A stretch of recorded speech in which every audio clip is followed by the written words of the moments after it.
السلام عليكم ورحمة الله وبركاته.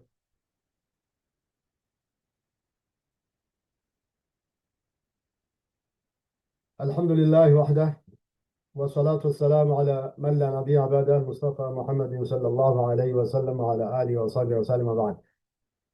Na hatuna budi kumshukuru Allah muumba wa viumbe vyote, na tunazidi kumuomba adumishe sala na salamu kwa kipenzi chake Masihi yetu mtume wetu Muhammad sallallahu alaihi wasallam, ahali zake na sahaba zake na watu watakaowafuata kwa wema. Tunamwomba Allah atujalie na atudumishe kwa miongoni mwao, ili sote kwa ujumla tujumuishe firdaus al-aala bighairi adhabi wala hisabi, kwa huruma wake Allah arhamar rahimin. Na karibuni tena darasa letu la Jumapili hii kuendelea msafara wetu wa kuzidi kuitathmini kwa wiki nzima iliyopita amali njema tulizofanya. Tuzidi kumwomba Allah kwa taufiki yake kutujalia, kutuwezesha kufanya. Tumwombe atutakabalie, na pia tumwombe atusamehe kwa kila mapungufu yaliyojitokeza, na atudumishe na ithibati hadi tutakaporejea kwake fi firdaus al-aala bighairi adhabi wala hisabin, kwa huruma wake Allah arhamar rahimin. Na kama kawaida, inshallah tutamkaribisha Sheikh Juma فليتفضل مشكورا ما يتيسر من القرآن إن شاء الله.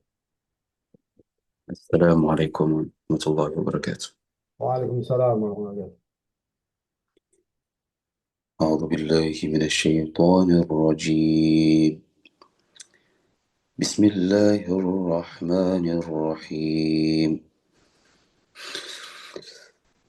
قل إن ربي يبسط الرزق لمن يشاء من عباده ويقدر له، وما أنفقتم من شيء فهو يخلفه وهو خير الرازقين. ويوم يحشرهم جميعا ثم يقول للملائكة أهؤلاء إياكم كانوا يعبدون؟ قالوا سبحانك أنت ولينا من دونهم بل كانوا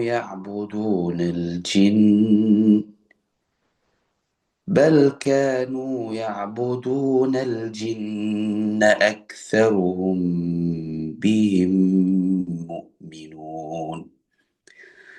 فاليوم لا يملك بعضكم لبعض نفعا ولا ضرا، ونقول للذين ظلموا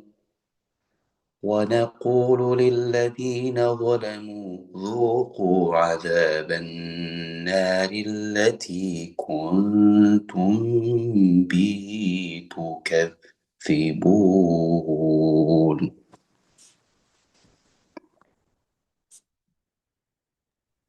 نعم، بارك الله فيك وزادك الله علما نافعا، ويجعلك من أهله أهل القرآن وخاصته، عدد خلقه ورضا نفسه وزينة عرشه ومداد كلمته. وبعد، أعوذ بالله السميع العليم من الشيطان الرجيم من همزه ونفخه ونفخه. بسم الله الرحمن الرحيم. الحمد لله وحده، والعاقبة للمتقين، ولا عدوان إلا على الظالمين. وأصلي وأسلم على من لا نبي بعده المصطفى محمد صلى الله عليه وسلم، وعلى آله وأصحابه ومن تبعهم بإحسان إلى يوم الدين.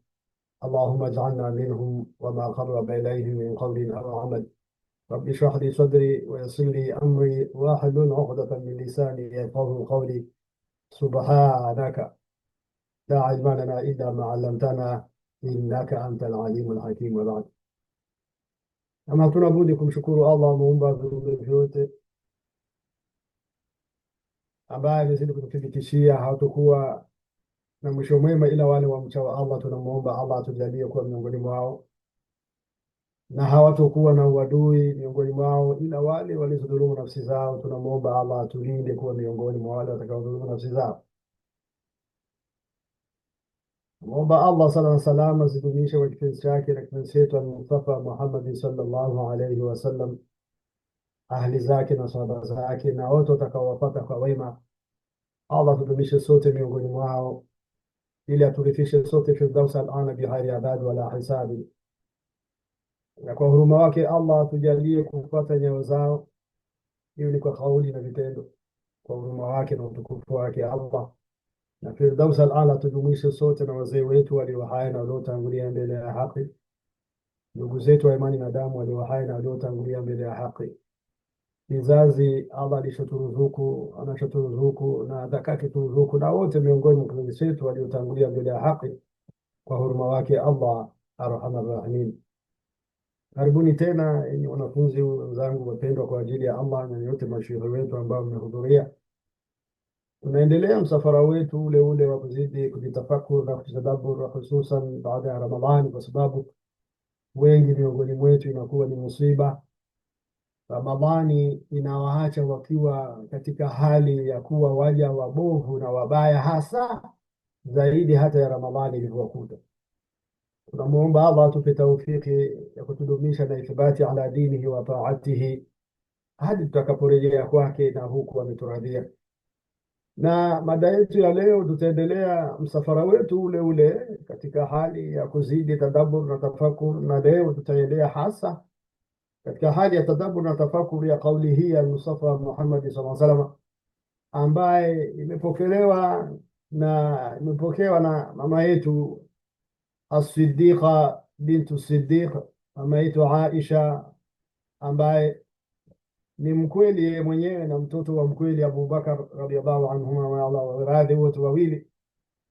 Anatuambia mama yetu annaha qalat suila Rasulullah sallallahu alayhi wasallam ayu al-amali ahabba ila Allah. Mama yetu Aisha anatuambia aliulizwa Mtume sallallahu alayhi wasallam, ni amali gani iliyo bora, inayopendeza, yenye thamani na iliyoinuliwa daraja hasa mbele ya Allah? Al-Mustafa Muhammad sallallahu alaihi wasallam akasema, ahabbu al-a'mali ila Allah adwamuha wa in qall. Amali zenye kupendeza, amali yenye thamani, amali iliyoinuliwa daraja mbele ya Allah ni zile zenye kudumu hata kama zitakuwa ni chache. Amali hizo hata kama zitakuwa ni chache, lakini ziwe ni zenye kudumu. Katika hali ya kutadabbur na kutafakur maneno haya Mustafa Muhammad sallam, ambaye Allah amemsifu kwa sifa hii ya jawamiul kalim, Mtume anasema maneno machache, maneno kidogo, lakini anafahamika kwa yule mwenye kuwa na moyo wa kutaka kufahamu. Maneno haya ni suala ambao kaulizwa, ayul a'mal ahabbu ila Allah, ni amali zipi ambazo zinapendeza, zinapendwa mbele ya Allah, zimeinuliwa daraja na zimetukuzwa mbele ya Allah? Al-Mustafa Muhammad sallam akajibu, ahabbu al-a'mali ila Allah adwamuha wa in qall. Amali zenye kupendeza zaidi mbele ya Allah ni zile zenye kudumu japokuwa ni chache, japokuwa zitakuwa chache mno, ila utakapodumu nazo, basi na hapo ndio utakuwa umepata ithibati kutoka kwa Allah. Na miongoni mwa dalili hizo ni kwamba baada ya Ramadhani tujitazame sote, kila mmoja nafsi yake, na hii ikiwa ni siri yako baina yako wewe na Mola. Ewe mwanafunzi mwenzangu mpendwa kwa ajili ya Allah, zile ibada zote ulizojumuika nazo mwezi wa Ramadhani ni zipi ambazo mpaka hivi bado una moyo wa kuendelea nazo? Tunaanza. Ramadhani ilikuja kutujumuishia ibada tofauti ambazo zimekutwa ni zile zile ibada, lakini Ramadhani ikazikusanya ndani ya kapo moja, kwenye kapo moja, kwa kutupa usahali wa kuendelea na ibada hizo baada ya Ramadhani. Tujitafakari, tujitathmini, na kila mmoja kwa kuomba taufiki ya Allah, amuombe Allah, ibada hizi nilikuwa nimezembea mwezi wa Shaaban, nilizembea mwezi wa Rajab, nilizembea Jamadul Thuna, Jamadul Ula, Allah nilizembea Rabiul Thani, Rabiul Ula, nilizembea sana mwezi wa Safar hadi Muharram, Allah hata Dhulqaada na Dhulhijja na hii Shawwal iliyopita, Allah nilizembea sana ibada hizi. na kuomba Allah kwa taufiki yako niwezeshe na nidumishe nidumu na ibada hizi kwa ajili yako ya Allah. Ramadhani imekuja, tumekimbizana sote kusoma Qur'ani sana. Hebu jitazame hapo ulipo mwanafunzi mwenzangu mpendwa kwa ajili ya Allah.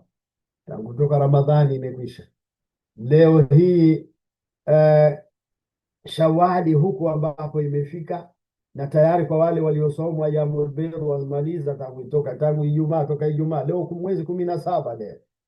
Je, siku hizi 17 Ramadhani ilipokwisha, mara ngapi umesoma Qur'ani? Hili ni suala ambalo kila mmoja wetu ajue, sababu mwezi wa Ramadhani tulikwenda mbio sana, tena mwendo wa kasi katika hali na mfumo wa kusoma Qur'ani kwa kuziendea thawabu za mwezi wa Ramadhani katika usomaji wetu wa Qur'ani. Mwanafunzi mwenzangu mpendwa kwa ajili ya Allah, mwezi wa Ramadhani Allah ametudhihirishia kwamba nafsi yako na yangu tuna uwezo wa kusaumu siku 30 kwa mfululizo. Allah ametujalia tumesaumu siku 30 kwa mfululizo baada ya Ramadhani mpaka leo. Mwanafunzi mwenzangu mpendwa kwa ajili ya Allah, umeweza kusaumu? Na je, bado una nia kuendelea kusaumu Jumatatu na Alhamis na Ayyamul Bidh ambazo tayari zimekwisha hii Ijumaa? Ni jawabu ambalo jibu mwenyewe hapo nafsini mwako. Kumbuka ujumbe wetu wa leo, tunaendea suala aliloulizwa al-Mustafa Muhammad Salama, ayul a'mali ahabbu ila Allah, ni amali ipi ambazo zinapendeza sana mbele ya Allah, zimeinuliwa daraja sana mbele ya Allah, na Allah anazithamini amali hizo kutoka kwa waja wake? Akajibu al-Mustafa Muhammad Salama, ahabbu al-a'mali ila Allah adwamuha wa in qall, amali zenye kupendeza zaidi mbele ya Allah ni zile zenye kudumu hata kama zitakuwa chache. Ikizungumzwa kwa uchache ni kwamba hata kama Qur'ani hutoisoma yote, lakini kuna portion ya Qur'ani ambayo umejipangia kwa siku, panga pangua, ni lazima utalisoma hiyo Qur'ani. Umejipangia kuna adhkari ambazo utafanya kwa siku, panga pangua, adhkari hizo hazikupiti. Umejipanga mwenyewe ya kwamba Jumatatu na Alhamisi, ima kwa mwanzo itakuwa zito, basi angalau Alhamisi ima Jumatatu kwa wiki itakuwa ni mwenye kusaumu. Umejipangia mwenyewe, na ibada hizo unamuomba Allah akupe taufiki ya kudumu nazo. Mwanafunzi mwenzangu mpendwa kwa ajili ya Allah, na iwapo moyo wako hujafikia huko, ufahamu wako hujataka kuulea kufikia huko, hujamuomba Allah akupe taufiki kufikia hapo, mwanafunzi mwenzangu mpendwa kwa ajili ya Allah, tuwe ni wenye kusikitika na kuzilaumu nafsi zetu, kwa sababu ibada za Muislamu si ibada za misimu. Muislamu anamwabudu Allah kama Allah alivyosisitiza aya ya mwisho ya Suratul Hajj, wa'budu rabbaka hatta ya'tiyaka al-yaqin. Ewe Muhammad, na wale watakaosema ashhadu an la ilaha illa Allah wa annaka Muhammadan rasulullah, wote watakaoshuhudia kwa ndimi zao na akitoka moyoni mwao ya kwamba hakuna anayestahili kuabudiwa ukweli wa kuabudiwa ila Allah, na wewe Muhammad ni mja wa Allah, na wewe Muhammad ni mtume wa Allah, basi bila shaka hao wamwabudu Mola wao hadi atakapowajia yaqini, yani atakapowajia umauti. Na huu ndio mfumo ambao mwanafunzi mwenzangu mpendwa kwa ajili ya Allah, tunawajibika sote kujumuika na mfumo huo. Ni sote tuziulize nafsi zetu na suzusute, ni ibada ipi ambayo baada ya Ramadhani uliojumuika nayo umetia nia na kumwomba Allah akupe taufiki ya kuendelea na ibada hiyo. Kuna mfumo kamili huyu wa usomaji wa Qur'ani. Leo mwezi 17, mara ngapi umesoma Qur'ani kila siku endao kwa Allah kama ulivyokuwa ukisoma Qur'ani mwezi wa Ramadhani? Siamu hizi leo mwezi 17 leo ni saumu ngapi ambazo umesaumu, ukitoa hizi 6 Shawwal ambazo unaweza kuwa umesaumu, na ikiwa kama utakuwa umemaliza kulipa siku zako kwa wale ambao wameharibikiwa na baadhi ya siku za Ramadhani. Na je, umetia nia na kumwomba Allah akupe taufiki ya kuendelea kuwa miongoni mwa wale ambao kila Jumatatu na Alhamis haitowapita, ima angalau Jumatatu, ima angalau Alhamis, na hizi Ayyamul Bidh ya kwamba hazitokupita, na kwamba hutosubiri tu Ramadhani nyingine itakapokuja ndio uwe miongoni mwa wale wenye kusaumu? Ni suala ambalo jawabu uwe nalo mwenyewe, mwanafunzi mwenzangu mpendwa kwa ajili ya Allah. Tumtazame ndugu yetu mpendwa katika imani Al-Hafidh Ibn Hajar Ibn Rajab Al-Hanbali amesema yeye ya kwamba akimwambia Bishr al-Hafi aliambiwa, bila shaka kuna watu wanaofanya ibada na wanajitahidi ndani ya Ramadhani tu. Basi Bishr al-Hafi alijibu, bisa alqaumu la yarifuna Allah haqqan illa fi shahri Ramadhan. Ni ubaya ulioje alipoambiwa hapa, bila shaka kuna watu wanaofanya ibada na wanajitahidi sana ndani ya Ramadhani, mwezi wa Ramadhani, na sote hayo tunayaona wala hayana ubishi. Lakini Bishr al-Hafi alijibu, bisa alqaumu la yarifuna Allah haqqan illa fi shahri Ramadhan. Ni ubaya ulioje wa watu ambao hawajui haki za Allah isipokuwa tu ndani ya Ramadhani pekee. Je, mwanafunzi mwenzangu mpendwa kwa ajili ya Allah, na wewe ni miongoni mwa wale ambao wanajua haki za Allah mwezi wa Ramadhani tu, ambao wamejichukua wenyewe ni ibadu Ramadhani, lakini sio ibadu Rahman wala ibadullah. Wamejichukua wenyewe ni waja wa Ramadhani, wa mwezi wa Ramadhani, ibadu shahru Ramadhani, waja wa mwezi wa Ramadhani, lakini sio waja wa Allah. Wewe umesimama wapi mwanafunzi mwenzangu mpendwa kwa ajili ya Allah? Na ndio hili ambalo Bishr amelikemea sana, kwa kuzidi kuomba watu tuzidi kujitafakari na kujitathmini katika hilo kwa ajili ya Allah, tukikumbuka ya kwamba Ashibli na yeye miongoni mwa salafu salih amejibu kuwa ni mwenye kuabudiwa, ni mwenye kumwabudia Mola wake mlezi siku zote, kama walivyouliza Ashibli alivyoulizwa ni mwezi upi bora wa kufanya ibada, Rajab au Shaaban. Ashibli naye ni miongoni mwa waja wema waliotangulia, na alipoulizwa suala hili ni mwezi upi bora wa kufanya ibada, je, ni mwezi wa Rajab ima ni mwezi wa Shaaban, Ashibli alijibu kuwa ni mwenye kumwabudia Mola mlezi wa viumbe wote siku zote, na wala usiwe mwenye kumwabudiwa ndani ya Shaabani peke yake, Ramadhani peke yake, ima ndani ya Rajabu peke yake, ima ndani ya mwezi wowote ule tu peke yake, kwa sababu matendo ya Al-Mustafa Muhammad sallallahu alaihi wasallam yalikuwa ni miezi yote. Tukumbuke aya ya mwisho ya surati Al-Hijr, Allah amesisitiza wa'budu rabbaka hatta ya'tiyaka al-yaqin, na uzidi na umwabudu Mola wako hadi umauti utakapokufikia. Si kwamba umauti unakuja tu Ramadhani ndio tujumuike tuna ibada, lakini umauti unakuja taimu yoyote. Walan yuakhira Allahu nafsan idha jaa ajaluha, Allah haicheleweshi nafsi ajali yake, taimu yake ya kuondoka malakul mauti kuja kuichukua hiyo nafsi yako, itakapofika atakuja na ataitoa. Kwa hivyo tuwe ni wenye kumwabudu Allah kwa muda wenye kudumu, tusiwe ni wenye kumwabudu Allah katika mida ya misimu. Na pia katika hayo aliulizwa mama yetu Aisha radhiallahu anha, je, Mtume Muhammad sallallahu alayhi wasallam alikuwa akihusisha siku yoyote katika masiku kwa amali njema? Hebu tufahamu swala hili.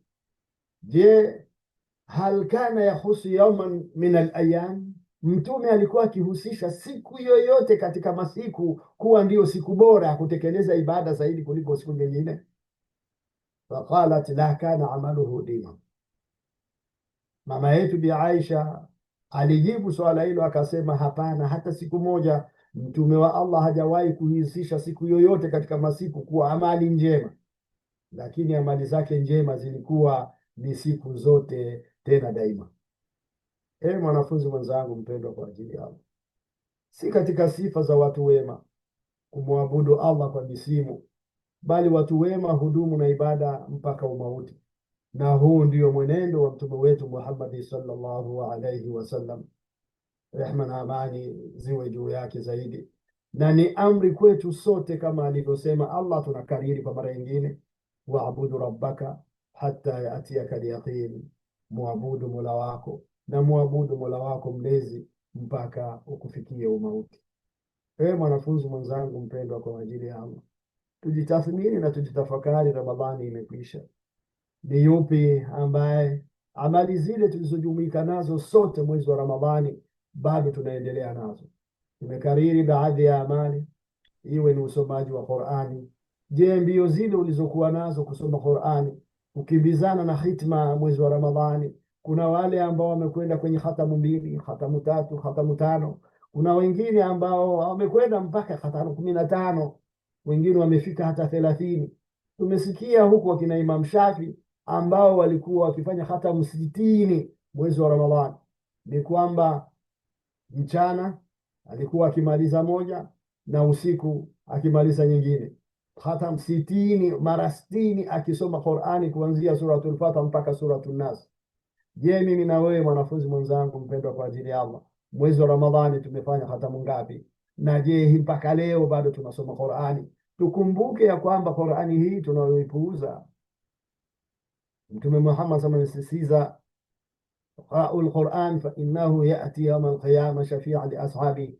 Kithirisheni sana kusoma Qur'ani bitadabburi wa tafakkur, kwa sababu Qur'ani hii ndio itakuja kuwa mtetezi wako siku hiyo ya Kiyama. Mwanafunzi mwenzangu mpendwa, kwa ajili ya Allah, wewe ambaye mpaka leo hujatia nia wala kumwomba Allah akupe taufiki ya kuendelea na siyamu za Jumatatu na Alhamisi, kumbuka ya kwamba man sama lillahi yauman, atakayesaumu kwa ajili ya Allah siku moja tu kwa ajili ya Allah, basi huyu hana thawabu nyingine ila Allah atauziwia na kuutenga mbali uso wake kwa mwendo wa miaka 70 na moto wa Jahannam. Kwa siku moja tu.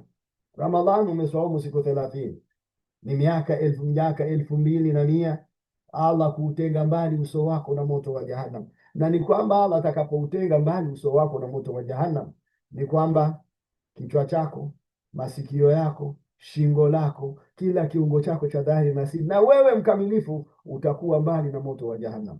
Na nani miongoni mwetu asiyetaka Allah muepushe na kumlinda moto wa Jahannam na kutujalia sote kutuingiza peponi?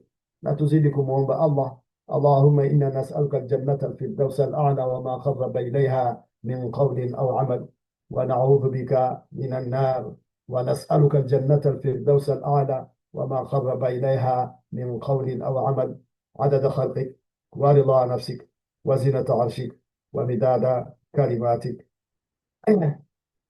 Mwanafunzi mwenzangu mpendwa, kwa ajili ya Allah, tukumbuke pia imamu wetu Ibn Rajab al-Hanbali alivyozidi kusema kwamba ad-dunya kullaha shahru siyamul muttaqin wa 'idu fitruhum yawma liqa'a rabbihim, maisha ya dunia ni saumu kwa wacha Mungu. Maisha mazima, maisha uhai wetu wote kwa mcha Mungu ni uhai wa saumu, na sikukuu yao ya kufuturu ni siku ambao watakaokutana na Mola wao siku ya Kiyama. Hebu tufahamu hawa wema waliotangulia walivyofahamu umuhimu wa kujitafakuru na kutadabbur na kuweza kujitathmini baada ya Ramadhani na kumwomba Allah taufiki ya kudumu katika mfumo ule wa Ramadhani. Unasikia hapa Ibn Hajar, Ibn Rajab al-Hanbali anavyosema ya kwamba maisha yote, maisha ya mwanadamu, maisha ya mcha Mungu, yule anayempenda Allah, yule ambaye Allah amemtunukia takwa baada ya Ramadhani, maisha yake haya yote anayachukua ya kwamba ni saumu, na kufutari kwake ni siku hiyo yauma liqaa rabba, siku atakutana na Mola wake hiyo siku ya Kiyama.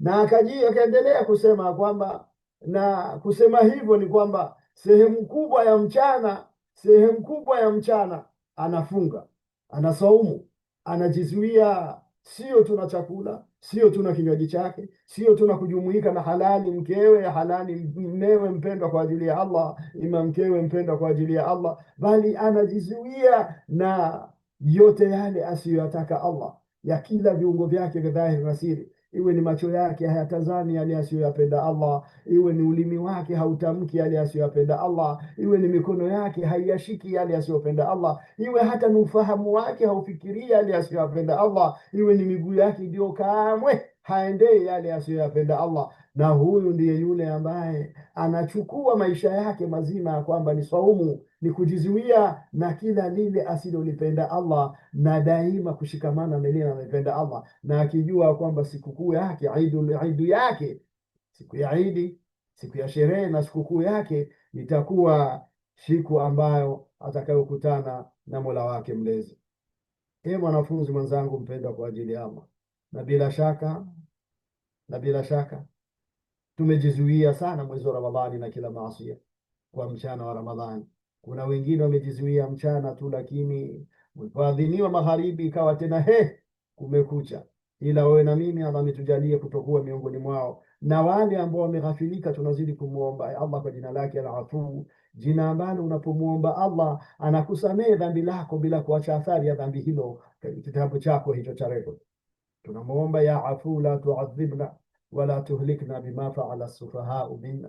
Wewe unayesamehe, ambaye usamehevu wako unafuta dhambi na kuacha athari ya dhambi hilo ambalo limefanywa na mja wako. La tuadhibna, usituadhibu ya Allah, wala tuhlikna, wala usituhlikishi ya Allah, bima faala sufahau minna, kwa hawa ambao wanaofanya machafu miongoni mwao, wanaozidhulumu nafsi zao miongoni mwao, na ithbati na hidaya iko mikononi mwako ya Allah. Innaka tahdi man ahbabta, unamuongoa ya Allah umpendaye, wa innaka tahdi man shaa, na pia Allah unamuongoa umtakaye. Tunakuomba Allah sote utudumishe ithbati ala siratika almustaqim, sirata alladhina an'amta alayhim ghairi almaghdubi alayhim wala dhalin. Amin, amin, amin.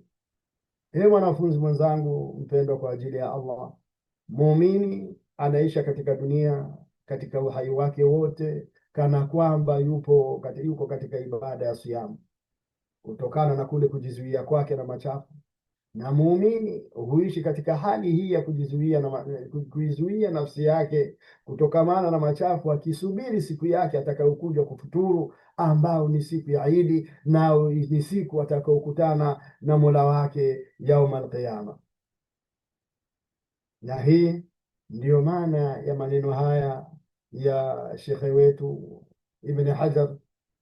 Muumini katika dunia hii yupo katika saumu ya kujizuia na maovu, na siku yake ya Idi ni siku ya kufa kwake, na pia siku za kuondoka duniani zimekaribia. Sehemu kubwa ya umri umeondoka, na baada ya siku chache tutakuwa ni wenye kuondoka. Mwanafunzi mwenzangu mpendwa kwa ajili ya Allah, huu ni ukumbusho nafsi yako na nafsi yangu.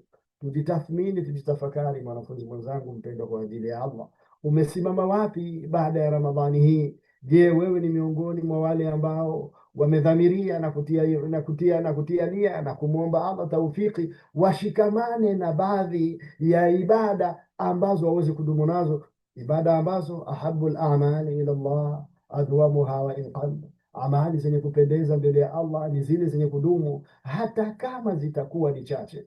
Na miongoni mwa amali ambazo tumepuuzia sana, mwanafunzi mwenzangu mpendwa kwa ajili ya Allah, ni amali hii ambayo Allah ametuthibitishia mwezi wa Ramadhani ya kwamba tuna uwezo na nguvu wa kutekeleza ibada hii. Na hapa ndipo ambapo tutafokasi sana kwenye darasa letu hili la leo, kwa sababu ni ibada ambayo tumeipuuzia, na kupuuzia kwenyewe ni kwa sababu hatujataka kusoma ili tuweze kufahamu umuhimu na fadhila wa ibada hii, kama vile alivyoinua Allah daraja ibada hii. Tutakapofahamu umuhimu wake na kufahamu daraja yake, tutakuwa ni miongoni mwa wenye kwa njia moja ima nyingine kushikamana na ibada hii na kuweza kuzilazimisha nafsi zetu na kumuomba Allah taufiki, si kwetu sisi wenyewe tu, bali na Allah azidi kuwezesha pia na ahli zetu wawe ni miongoni watakaoshikamana na ibada hii.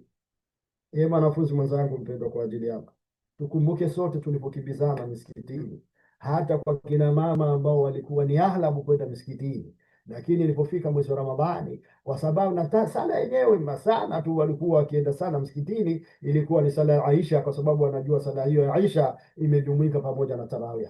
Na tarawih hii ambayo imekuja ni katika hali ya qiyamul layl. Qiyamul layl hii ambayo Mtume Muhammad sallallahu alaihi wasallam ameisifu kwa njia nyingi na kwa mifumo mingi.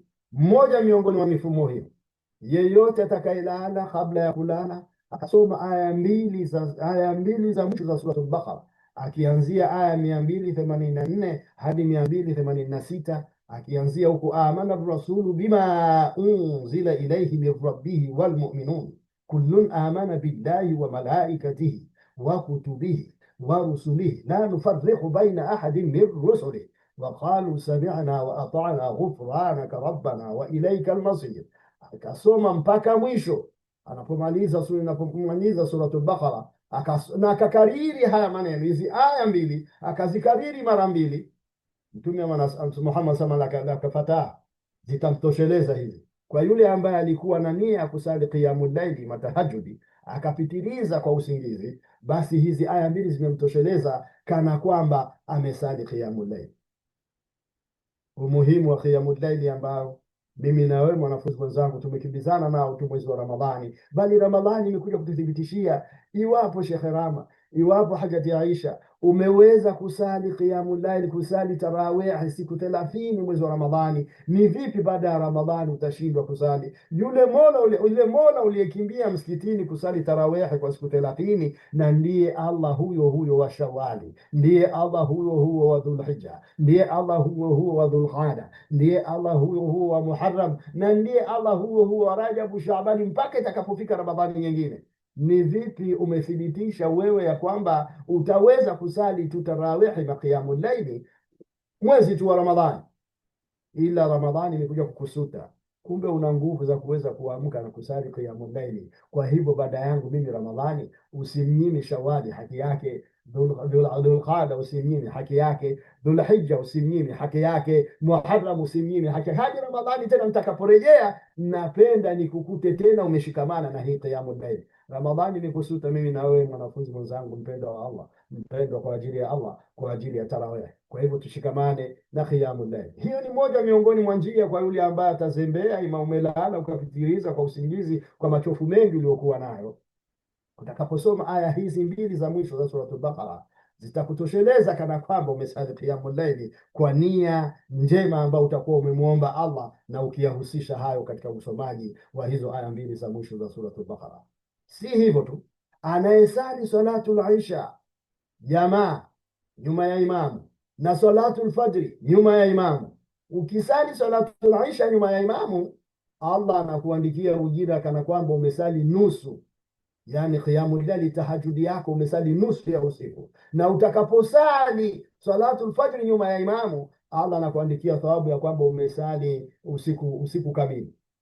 Hii ni faida na miongoni mwa fadhila za qiyamul layl. Ewe mwanafunzi mwenzangu mpendwa kwa ajili ya Allah, ibada ambayo tumeipuuzia sana, tunakimbizana nayo tu sana Ramadhani, lakini tunasahau baada ya Ramadhani miezi mingine tahajudi inawajibika, ibada ambayo al-Mustafa Muhammad sallallahu alaihi wasallam alivyosisitiza mwezi wa Ramadhani: man qama Ramadan, man qama lailatul qadr imana wa ihtisaban ghufira lahu ma taqaddama min dhanbi. Miongoni mwa fawaidi za hii qiyamul layli, matahajudi, ni kwamba Allah anakusamehe madhambi yako yaliyotangulia. Na ni madhambi gani? Madhambi madogo madogo haya, kwa sababu akbaru kabair inabidi ufanye taubatan nasuha ya hilo dhambi ambalo utakuwa umemuasi Allah, ambalo itakuwa ni miongoni mwa madhambi makubwa. Ima haya madogo madogo Allah anakusamehe iwapo utasali qiyamul layli hii kwa ajili ya Allah, yeye mwenye nguvu na mwenye uwezo. Yeye mwanafunzi mwenzangu mpendwa kwa ajili ya Allah, miongoni mwa fadhail za qiyamul layl, tusikimbizani na kusali qiyamul layli matahajjud mwezi wa Ramadhani tu. Tunakariri kwa mara nyingine, Ramadhani imekuja kutusuta. Wewe na mimi umeweza kusimama mwezi mzima, umeweza kusimama hii Ramadhani mwezi wangu siku zote 30 nyuma ya imamu, ukianza mwanzo naye hadi unamaliza pamoja naye. Ni vipi mwezi wa Shawali umemdhulumu Shawali? Vipi umemdhulumu Dhulqaada? Ramadhani itakuja kutusuta siku ya kiyama, mimi na wewe mwanafunzi mwenzangu mpendwa kwa ajili ya Allah. Allah yule wa Ramadhani ndiyo Allah wa miezi mingine. Kwa hivyo hapo ulipo, Allah ametuleta tuweze kukumbushana hili, tuweze kuwa na nia hiyo, na tumuombe Allah taufiki ya kuwa miongoni mwa waja ambao watasimama qiyamul layl, na hususan baada ya kutadavua baadhi ya faida za kuhusu qiyamul layl. Qiyamul layl ilikuwa ni miongoni mwa amri za mwanzo ambazo Allah alimpa mtume wetu Muhammad sallallahu alaihi wasallam baada ya suratu Iqra. Zile aya 5 zilizoshuka za Allah akimwelekeza al-Mustafa Muhammad salama ya kwamba amekuja kuongoza ulimwengu huyu kwa mfumo wa ilmu. Baada ya hapo zilizoshuka suratul Mudaththir, suratul Muzammil, ima ikiwa itagusia suratul Qalam, Nun wal Qalam, ambazo hizi suratul Mudaththir na suratul Muzammil, na hususan kwa suratul Muzammil Allah amemsisitizia al-Mustafa Muhammad sallallahu alaihi wasallam akizidi kumhimiza. Baada audhu billahi samil alim min shaitani rajim min hamzihi wa nafthihi wa nafthihi. Bismillahir rahmanir rahim. Ya ayyuhal muzammil qum al-layla illa qalila nisfahu aw inqus minhu qalila aw zid alayhi warattil al-Qur'ana tartila. Ya ayyuhal muzammil, ewe mwenye kujubika maguo, qumil laila illa qalila, hebu simama usiku kumtukuza Mola wako angalau kidogo. Nisfahu au inqus minhu qalila, basi nenda angalau kwenye nusu ya usiku au zidisha kidogo mpaka umefika kwenye thuluthi ya mwisho wa usiku.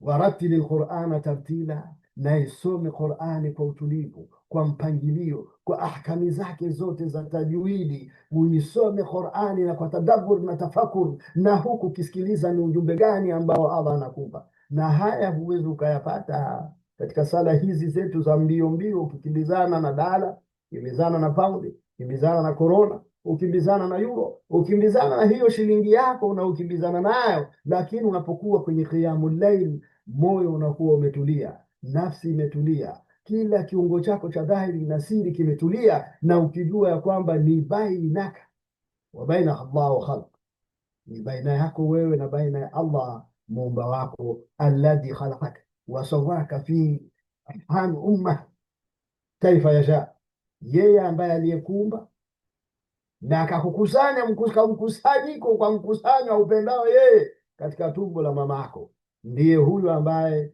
unafaraha naye katika taimu hii ya thuluthi ya mwisho wa usiku.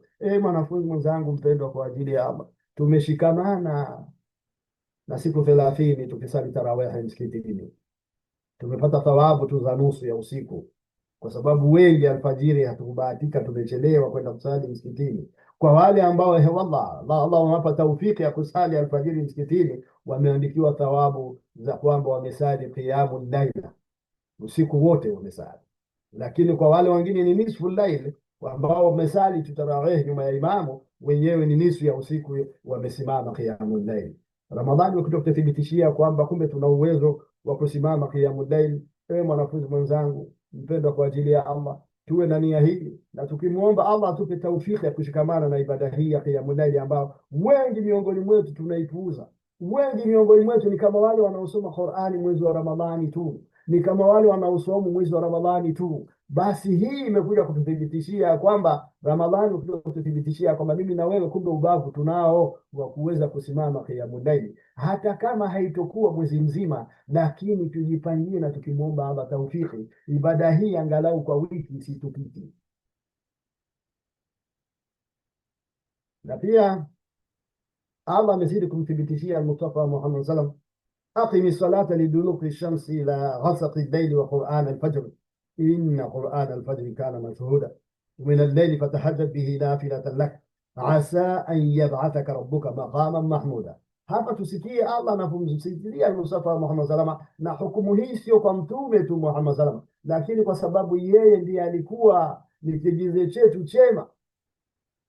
Ni lazima kila ibada tutakayoifanya tuifanye kwa ikhlas na bimutabaa, kwa kuzifuata nyayo sahihi za Mustafa Muhammad salama, kwa ufahamu mwema na utendaji mwema wa sahabi tabi'in na tabi'in. Na ndiyo hapa Allah anazidi kumsisitizia mtume Muhammad salama, wa min al-layli fatahajjad bihi nafilatan lak asa an yab'athaka rabbuka maqaman mahmuda. Na qiyamul layl ya Muhammad sallallahu alaihi wasallam, amka usali kwa usiku. Sala ya qiyamul layl pia ikamfutia mtume Muhammad madhambi yake, na pia Allah akamuinua kwenye ile daraja aliyomwahidi ya kwamba mtume ndiye atakayetufanyia shafaa hiyo siku ya Kiyama, kutuombea kwa wale ambao watakuwa wamecheleweshwa kuingia peponi, ili Allah kwa huruma wake kupitia Mustafa Muhammad sallallahu alaihi wasallam, kwa dua atakayoiomba atakapokuwa ametia kichwa chake chini kwenye sijida, na Allah akimwambia rfa' rasaka ya Muhammad, ewe Muhammad, inua kichwa chako na uombe Muhammad, utapewa. Na ndipo hapa dua hii tunayoiomba siku zote baada ya adhana ya kumwomba Allah aweze kumwinua Mtume Muhammad maqama mahmuda, kama Allah alivyoithibitisha kwenye aya hii. Ni miongoni mwa fadhila tutakazozipata unaposali qiyamul layl. Allah atakusamehe madhambi yako na atakuinua daraja, na bila shaka utakuwa miongoni mwa waja ambao watakaoirithi firdaus al-aala bighayri adhabi wala hisabi. Kwa sababu gani? Umefanya saumu, umejidhili usingizi wako, umejidhili joto la mkeo mpendwa kwa ajili ya Allah, na mmeo mpendwa kwa ajili ya Allah, hujajali baridi haya maji baridi yaliyopo, lakini kwa ajili ya Allah umeamua kujidhili hayo yote kwa kumtukuza Allah na kuacha usingizi wako, ile faragha yako uliyokuwa nao, raha zako ulizokuwa nazo. Kwa hiyo time yote haya umeyapa mgongo na kuyapa kisogo kwa ajili ya Allah na kujikurubisha na Allah kwa kutamani, ili na wewe miongoni mwa wale ambao Allah atawainua daraja na kuirithi firdaus al-aala bighairi adhabin wala hisabi. Ewe mwanafunzi mwenzangu mpendwa kwa ajili ya Allah, qiyamul layli ni njia mojawapo ya kumshukuru Allah jalla jalaluhu. Na haya mama yetu Aisha radhiallahu anha anazidi kutuambia kwamba anna nabii sallallahu alaihi wasallam kana yaqumu min al-layli hatta tafatara qadamah, Mtume Muhammad sana alikuwa akisali qiyamul layli hadi miguu yake ikavimba, mpaka mama yetu akamwambia, mbona wajitesa hivi Mtume na wewe? laqad ghafara Allah laka ma taqaddama min dhanbika wa ma ta'akhkhara, Allah kisha kutasamehe Mtume madhambi yako yaliyopita na yajayo. Ila Mtume sikia alipomjibu mama yetu Aisha, afala uhibbu an akuna abdan shakura, je, hupendi hujaonelea ya kwamba mimi ninawajibika kuwa mja mwenye kumshukuru Allah? Huyu aliyesamehewa madhambi yake yaliyopita na madhambi yake yajayo kasimama kwenye qiyamul layli hadi miguu inavimba. Mwanafunzi mwenzangu mpendwa kwa ajili ya Allah, alafu sisi tunajigamba kwamba tunampenda Mtume, tunamfuata Mtume, tuko tayari tuingie tuwe pamoja na Mtume peponi. Huyu aliyesamehewa madhambi yake yaliyopita na yajayo alisimama usiku qiyamul layli hadi miguu yake ikavimba. Mimi na wewe mwanafunzi mwenzangu mpendwa kwa ajili ya Allah, umekushachomwa hata na mwiba kwa ajili ya Allah? Huyu aliyosamehewa madhambi yake yaliyopita na yajayo kasimama hadi miguu yake kuvimba. Mimi na wewe tuko wapi, ewe mwanafunzi mwenzangu mpendwa kwa ajili ya Allah? Yote haya ni umuhimu wa qiyamul layli, na Mtume kasali qiyamul layli kwa njia na lengo la kutoa shukurani zake kwa Allah kwa kumsamehe madhambi yake yaliyopita na yajayo, na pia Allah kuminua daraja kwa kumteua kuwa khataman nabiyina wal mursalin, ambaye ndiye kikomo wa utume na unabii wote. Wala hakuna ambaye la nabia wala rasula baada, hakuna nabii wala hakuna mtume baada yake al-Mustafa Muhammad sallallahu alaihi wasallam. Mwanafunzi mwenzangu mpendwa kwa ajili ya Allah, qiyamul layli ni swala bora kabisa baada ya swala ya faradhi, kwa kauli ya nabii sallallahu alaihi wasallam. Hii ni miongoni mwa fadhila nyingine za qiyamul layli. Tahajjudi hii ambayo mimi na wewe tumekimbizana nayo Ramadhani, ila baada ya Ramadhani tumefanya tahajjudi kafa, na huyu Mola niliyesali kwa ajili yake hii tarawih kafa, ila Ramadhani imekuja kutusuta. Mwezi mzima mmesimama mimi, hii qiyamul layli mmesimama, tarawih mmesimama, ni vipi mmeshindwa kusimama Shawali? Kwa nini mnamdhulumu Shawali? Hili ni jawabu ambalo tutayarishe mimi na wewe siku ya Kiyama, tutakapoendea kuzembea kutokuwa miongoni mwa wale tutakaotia azimio na kumuomba Allah taufiki, tuwe miongoni mwa wale tutakaoshikamana na qiyamul layl. Miongoni mwa faida nyingine kama tulivyosema, Mustafa Muhammad sallallahu alaihi wasallam, swala qiyamul layl ni swala bora kabisa baada ya swala ya faridha. Afdalu salati baada al-faridha salatul layl, swala bora iliyoinuliwa daraja inayopendwa mbele ya Allah ni qiyamul layl. Ni mtu kuweza kuhama usingizi wako, hilo joto la mpendwa mkeo mpendwa kwa ajili ya Allah, mmeo mpendwa kwa ajili ya Allah, liache hilo blanketi lako nzuri, liache hiyo kabisa ambao unayo wewe, hiyo luxury yako unayo, liache kwa ajili ya Allah. Amka, hii ndio sala bora baada ya sala ya faradhi, baada ya subhi yako, dhuhuri yako, asri yako, maghribi yako na isha yako. Sala iliyo bora ni hii ya qiyamul layl, kwa sababu hii umeifanya ni kwa utashi wako wewe, si kama hizi swala za faradhi, kwa sababu unaweza ukaamua ukaacha, kama vile wengi tumepuuzia maisha yetu sisi. Huwa tunasali qiyamul layl, sala tarawih tu mwezi wa Ramadhani kisha, na tunaambia tarawih bana, tunaambia qiyamul layl na tahajjud, bye bye, tutaonana tena Ramadhani nyingine, kana kwamba tuna uthibitisho wa kwamba Ramadhani hiyo tutafika. Tunamuomba Allah atusamehe na atuongoe, anatupe ufahamu mwema wa kushikamana na ibada zake, hususan zile zilizothibiti kwa Mustafa Muhammad sallallahu alaihi wasallam, yeye mwenye nguvu na mwenye uwezo. Na tunazidi kumwomba Allah kwa taufiki yake asije kuthibitisha kwenye dini yake na taa yake. Yeye ndio tunategemea, wala hakuna mwingine wa kutegemea kutaka msaada ila yeye.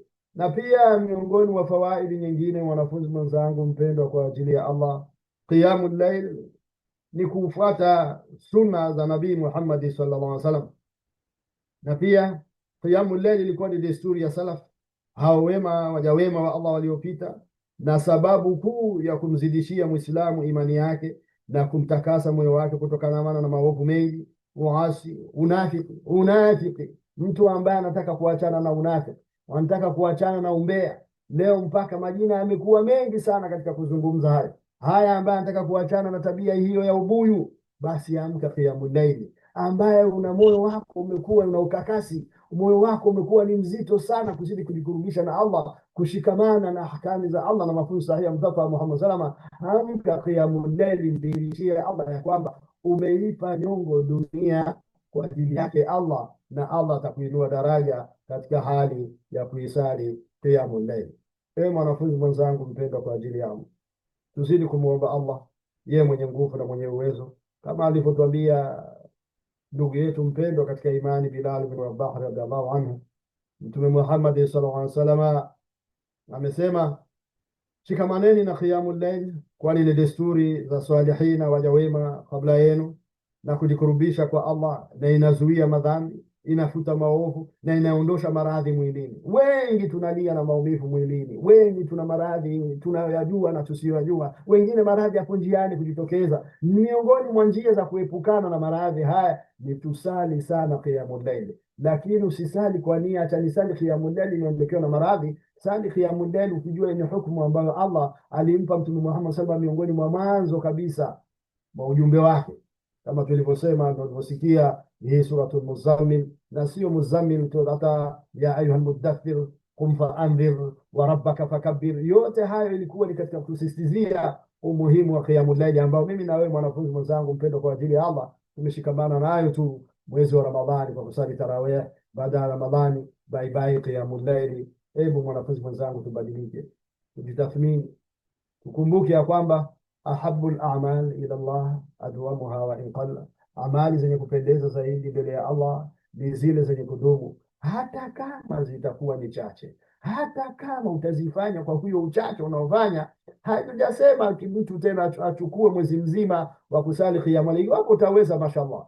Na tukumbuke na tukitambua umuhimu wa qiyamul layl, kama anavyotuthibitishia mwenyewe ndugu yetu katika imani Abdullah ibn Umar radhiyallahu anhuma, yeye na baba yake Mtume Muhammad sallallahu alaihi wasallam siku moja alimtazama Abdullah ibn Umar. Tukumbuke Abdullah ibn Umar kwanza alikuwa ni shemeji yake Mtume kwa dada yake Hafsa, ambaye alikuwa ni mke na mama yetu, mke wa Mtume Muhammad sallallahu alaihi wasallam, na ambaye ni ummul mu'minin. Alimtazama Abdullah ibn Umar ambaye alijitahidi sana katika amali zote njema na bora. Mtume alisema, alimwambiaje? Huyu Abdullah ibn Umar ni mja mwema wa Allah, laitani angalikuwa anasali qiyamul layl. Yani Mtume anamwambia Abdullah ibn Umar, unajitahidi katika ibada zote unazofanya, lakini kukosa wewe kusali qiyamul layl, basi una mapungufu mengi sana katika hiyo jitihada yako ya kuwa Muislamu bora.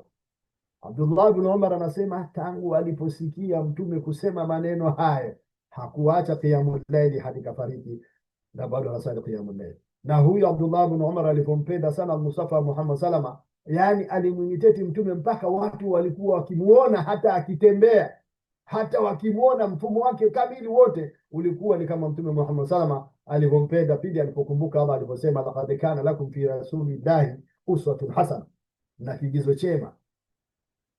Iwapo unataka kucheka, cheka alipocheka Mtume. Unataka kuvaa, vaa alipovaa Mtume. Unataka kula, kula alipokula Mtume. Unataka kuzungumza, zungumza alipozungumza Mtume. Lolote utakalofanya kusuhubiana na watu, suhubiana naye kama alivyofanya Mtume. Na miongoni mwa njia ambazo zitakupeleka kuwa bora na imara kwenye qiyamul layl na tahajudi ni suhbatu sui, kuepukana na kirafiki kibaya. Kirafiki kibaya kitakufanya ukeshe, na ndio hizi hali za ubuyu usiokatika. Utapigiwa simu, utaletewa mameseji saa 9 ya usiku, 10 ya usiku, hakuna jambo bana umekumbuka. Man taarra min al-layli, atakayeshtuka usiku kabla hajakusudia kuamka kusali salatul fajr, afanye nini? Faqala, fanya ile adhkari angalau kakukumbuka, lakini amekuletea ubuyu. Umesikia, nilikuwa nimesahau kukupasha bana, kuletea ubuyu kabla hatujalala. Huyu anakuletea usiku huo, anakuharibia usiku, taimu ambayo Allah ananadi kwenye usiku huo. Mimi na wewe tunakoroma, wengine tayari wapo kwenye simu zao katika hali ya kupelekeana ubuyu, kwa kunyanyasa watu, kwa kuwateta watu, kwa kughiba, alghiba wanamima, balaa zote hizi. Mwanafunzi mwenzangu mpendwa, kwa ajili ya Allah tushikamane na njia ya kuweza kubadilika, kushikamana na qiyamul layl, tukikumbuka ujumbe wetu wa leo. Ayi al-a'mali ahabbu ila Allah ya Rasulullah, alipoulizwa Mtume ni ipi amali bora na njema mbele ya Allah, Mtume akasema ahabbu al-a'mali ila Allah adwamuha wa in qall, amali zenye kupendeza zaidi mbele ya Allah ni zile zenye kudumu, hata kama japokuwa amali hizo zitakuwa ni chache. Na miongoni mwa amali ambayo tumeipuuza sana, mwanafunzi mwenzangu mpendwa, kwa ajili ya Allah, ni amali hii ya tahajjudi, ima ya qiyamul layl. Na kutaka uipate tahajjudi ima qiyamul layl, jitahidi, ikiwa kama utakuwa na matatizo ya wewe kutoweza kuamka, lala mapema, seti alamu yako. Ima ukiwa hali zote hizo utakuwa umeshindwa, basi muombe mkeo, muombe mmeo. Ima muombe mkeo ruhusa, muombe mmeo ruhusa, kaka yangu ataniamsha, dada yangu ataniamsha. Angalau iwapo kama utakuwa umeshindwa, kwa ajili ya Allah fanya juhudi. Ramadhani hii iwe miongoni mwa maazimio yetu ni kubadilika na kuwa miongoni mwa waja ambao watasali qiyamul layl na tahajjudi, na hususan baada ya kusikia faida zake zote hizi ambazo al-Mustafa Muhammad sallallahu alaihi wasallam katusisitizia. Hususan kumbuka hii afdalu salati ba'da al-farila, afdalu salati ba'da al-farila salatul layl, swala bora, swala yenye thamani, swala iliyolindwa daraja, ambayo inapendeza zaidi mbele ya Allah baada ya swala za faradhi ni swala ni qiyamul layl, ni mtu kuamka usiku kuwasiliana na Mola wake jalla jalaluhu. Na miongoni mwa faida tena hizo za qiyamul layl ni kujikurubisha kwa Allah jalla jalaluhu, kama Mtume Muhammad sallallahu alaihi wasallam alivyozidi kusisitizia kwa hadithi hii ambayo an Amru ibn Abbas, akizidi kutuambia anna nabiyya sallallahu alaihi wasallam yaqul aqrabu ma yakunu rabbu min al-'abdi fi jawfi al-layl al-akhir fa in istata'ta an takuna mimman yadhkuru Allah fi tilka as-sa'a fakun. Imepokewa kutoka kwa Amru bin Abbas radhiallahu anhu kwamba kamsikia Nabii sallallahu alaihi wasallam akisema, wakati Allah anakuwa karibu sana na mja ni wakati wa mwisho wa usiku. Kwa hiyo ukiweza kuwa miongoni mwa wanaomdhukuru Allah katika saa hiyo, basi jitahidi wa miongoni mwao. Wanafunzi mwenzangu mpendwa, kwa ajili yako, wakati Allah anakuwa karibu sana na mja ni wakati wa mwisho wa usiku, wakati ule ambao Allah anashuka mbingu hii ya dunia, anashuka kwa mfumo unaoambatana na hadhi yake, na anajua mwenyewe Allah, wala asije akakudanganya yeyote yule ya kwamba yeye kajua Allah anashuka vipi. Hata mtume Allah hajamthibitishia ni vipi anashuka. Allah anashuka kwa mfumo na hadhi inayoambatana na hadhi yake na kwa utukufu wake, ambao mwenyewe Allah ndiye anajua anaposhuka, ambalo mimi na wewe tunawajibika kuamini ni kwamba Allah kweli anashuka, ila kutaka kujua anashuka vipi, hilo usithubutu hata kumruhusu Ibilisi kukuletea hizo fikra, kwa sababu Allah mwenyewe hajamthibitishia Mustafa Muhammad salama, na sisi hatuna haja ya kuenda kulitafuta hilo, ila tunaamini ya kwamba anashuka kwa mfumo na hadhi ambayo Allah mwenyewe inayoambatana na hadhi yake, na kwa mfumo au juao mwenyewe Allah. Hatuna haja ya kujua vipi, bali haja yetu ni kuamini ya kwamba kweli sadaqta, Allah anashuka thuluthi ya mwisho wa usiku kila usiku, Allah anashuka kwenye pia mwisho wa usiku, na hii ni time bora ambayo Allah anapenda sana kuwa na mja wake. Tujitahidi kuwa miongoni mwa wale ambao tutakuwa pamoja na Allah kwenye thuluthi ya mwisho wa usiku. Wewe mwanafunzi mwenzangu mpendwa kwa ajili yako, qiyamul layli pia masuala hii ya tahajjudi ni kujikinga na maovu ya sheitani pia alayhi lana, ni kujikinga na maovu ya sheitani alayhi lana, kama Mustafa Muhammad sallallahu alaihi wasallam alivyozidi kututhibitishia hayo, ya kwamba imepokelewa kwa Abdullah bin Mas'ud radhiallahu anhu kwamba ilitajwa kwa Nabii sallallahu alaihi wasallam kwamba kuna mtu alilala usiku wote hadi asubuhi bila kusali, akasema huyo ni mtu aliyekojelewa na sheitani katika masikio yake. Japo katika hadithi hii baadhi ya maulamaa wamesema kwamba ni yule atakayesali salatul fajr mpaka jua limechomoza akawa kachelewa, lakini kwa wengine walikuja mpaka wakagusia katika ule umuhimu wa hii qiyamul layl. Ni vipi Muislamu wewe utalala ushindwe kusali qiyamul layl? Na yule ambaye utakuwa umeshindwa, fanya zile njia mbadala ambazo Mustafa Muhammad sallallahu akatuelekeza, zile aya mbili za mwisho wa suratul Baqara, ila usizembee kwa kusoma hizo aya mbili za suratul Baqara na ukazembea kuomba taufiki ya Allah, uwe miongoni mwa wale ambao qiyamul layl utasimama kwa viungo vyako vyote. Amka, acha hilo blanketi lako, huyo mmempenda kwa ajili ya Allah ubavu wake acha, mkeo mpenda kwa ajili ya Allah ubavu wake acha kwa ajili ya Allah. Maji ya baridi usijani, nenda katawadhe, simama kwenye msala wako hata kwa rakaa mbili, na ni time nzuri za kustaghfiru mbele ya Allah ili ukumbuke man qama Ramadhan, tukimizana sote atakayesimama Ramadhan, man qama lailatul qadr, atakayesimama lailatul qadr imanan wa ihtisaban, akiwa na imani ya kwamba anafanya kwa ajili ya Allah na akitarajia malipo kwa ajili ya Allah, ghufira lahu ma taqaddama min dhanbihi, atasamehewa madhambi yake yaliyopita. Na qiyamul layl, tahajjud utakapoendelea nayo ndipo utakapozidi kusamehewa madhambi yako. Mwanafunzi mwenzangu mpendwa kwa ajili ya Allah, leo mwezi 17 leo, nani anaweza kusema kwamba hajatenda dhambi tangu Ramadhani imekwisha? Ramadhani yenyewe tulikuwa hatujitambui, na vipi leo mwezi 17 hapa? Nani asiyetaka kusamehewa madhambi yake na Allah? Moja miongoni mwa njia sahali, tushikamane na qiyamul layl, ima tahajjudi kwa ajili ya Allah.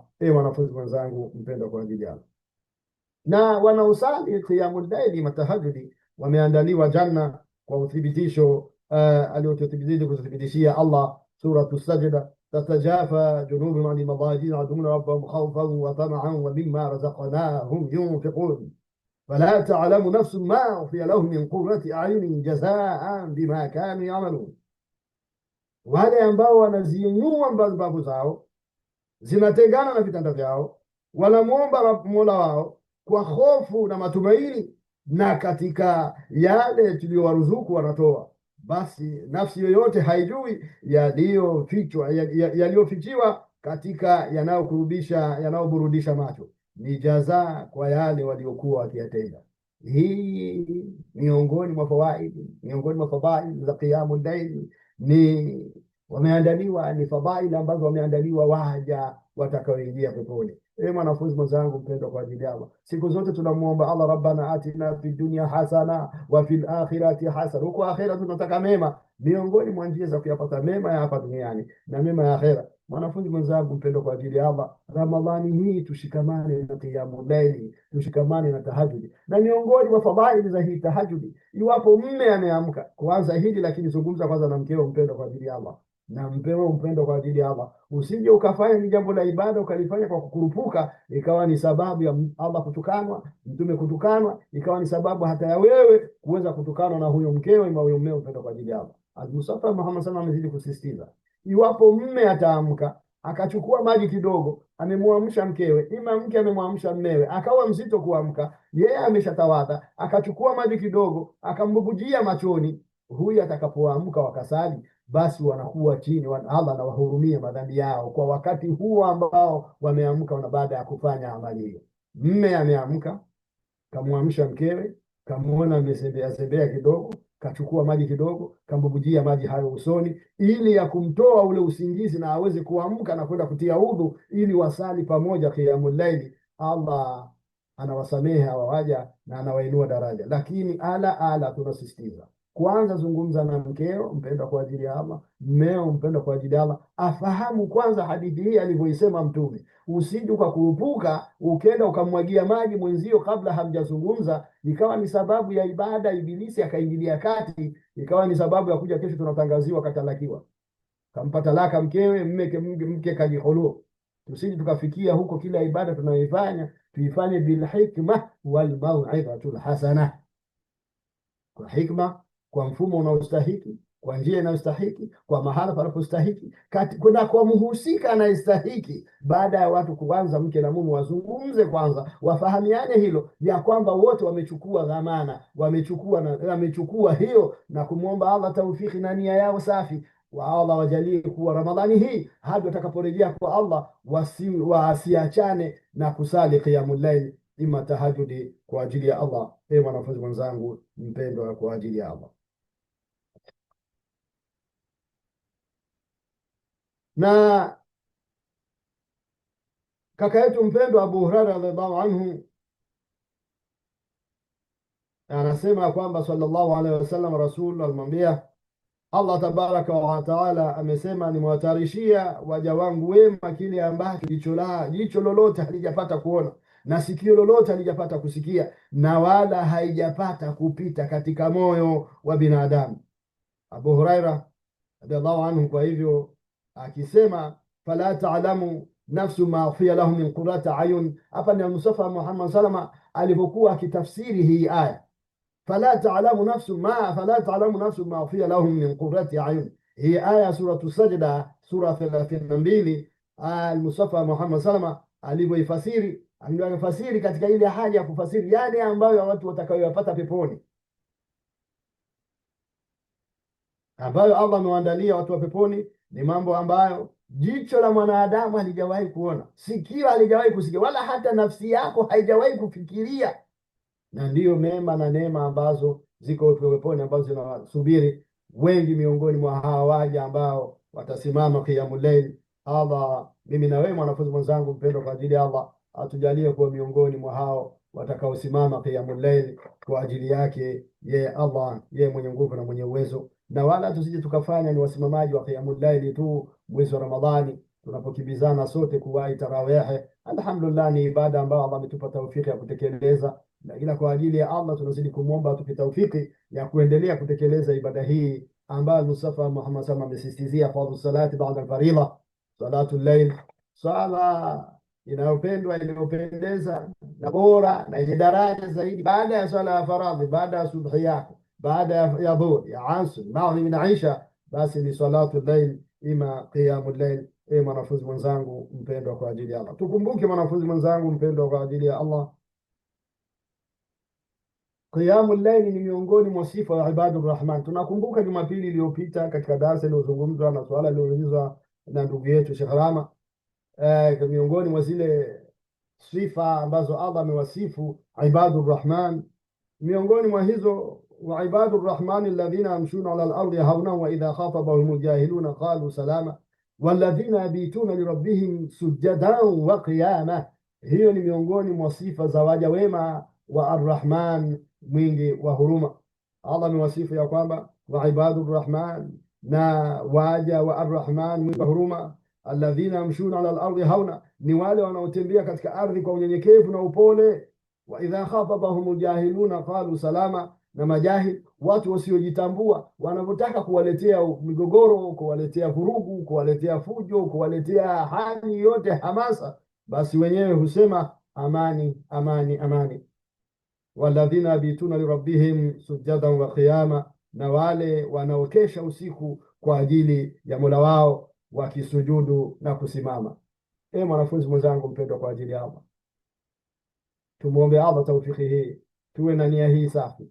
Hatukusali tutarawih mwezi wa Ramadhani. Ramadhani imekuja kutusuta mimi na wewe, kumbe viungo vyetu vinaweza kusimama tarawih. Na wengine wamesali, baadhi ya imamu ambao kabisa wamesoma sura ndefu kabisa hadi wamemaliza Qur'ani yote mwezi huu wa Ramadhani, na sote tulikuwepo nyuma ya maimamu.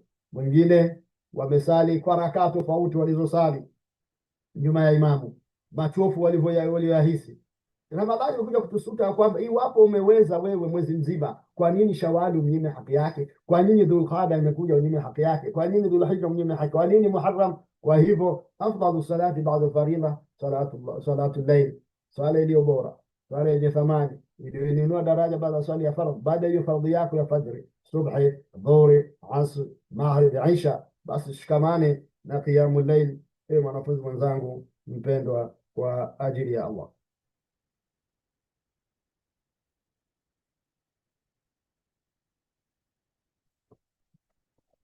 Na ni lazima tuzidi kukumbuka kwamba ahabu al-a'mali ila Allah adwamuha yuqal, ndio ujumbe wetu wa leo.